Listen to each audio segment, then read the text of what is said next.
Harmer Pfeiffer puts Yorkshire on the back foot in Chelmsford. Yorkshire's win against Surrey at Scarborough last time out was an impressive one, picking up the win with just minutes left to play. That pushed them into the mix for the Division 1 title, hot on the coattails of today's opponents, Essex. The home side are on a hot streak of form and look determined to put the pressure on Somerset at the top of the table. Their victory over Notts a real statement of intent to the rest of the league. Yorkshire would win a contested toss and choose to bat, a brave decision against the in-form Essex attack, fronted by Siddle and Porter.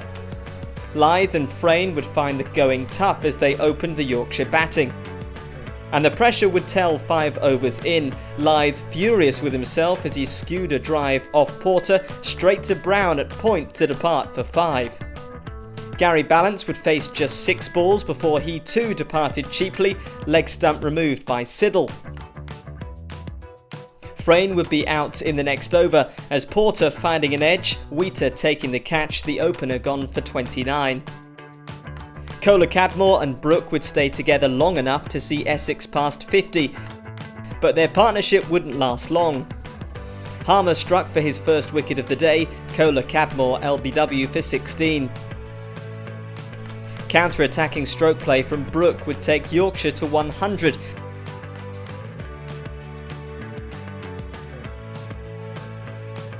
But his stand would come to an end just before lunch, bowled by Harmer for 46, the wicket signalling the end of the session.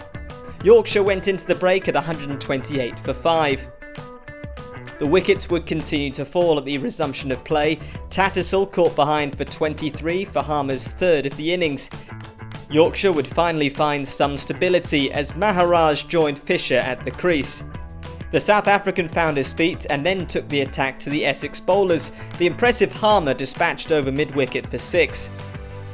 Fisher found a 6 of his own as the Yorkshire tail wagged.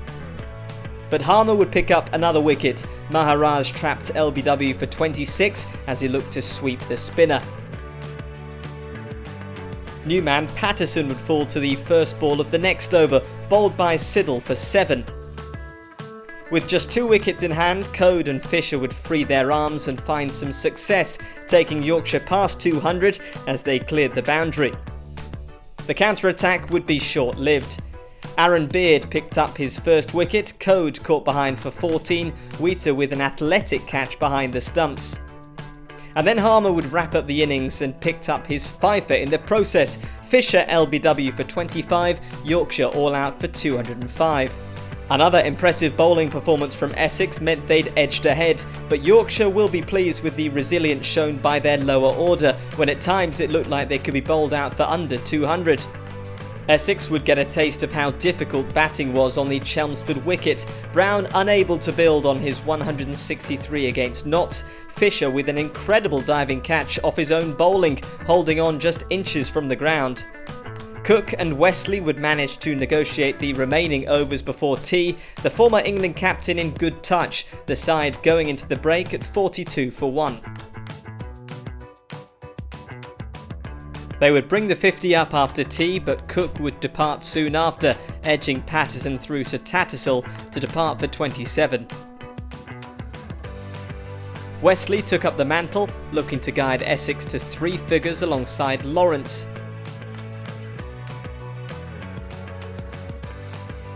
They'd stay together long enough to reach 100, the partnership would end there. Lawrence caught by Maharaj off the bowling of Olafere. Wesley was going well and closing in on his half-century. He reached that milestone a few overs before the close of play with a 4 off Fisher, Essex in a good position. They'd finished the day on 122 for 3, trailing Yorkshire's first innings total of 208 runs by 86 runs.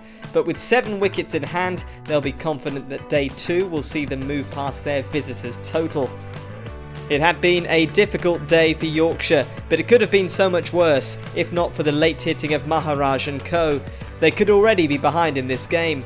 Some quick wickets in the morning and they're right back in this one.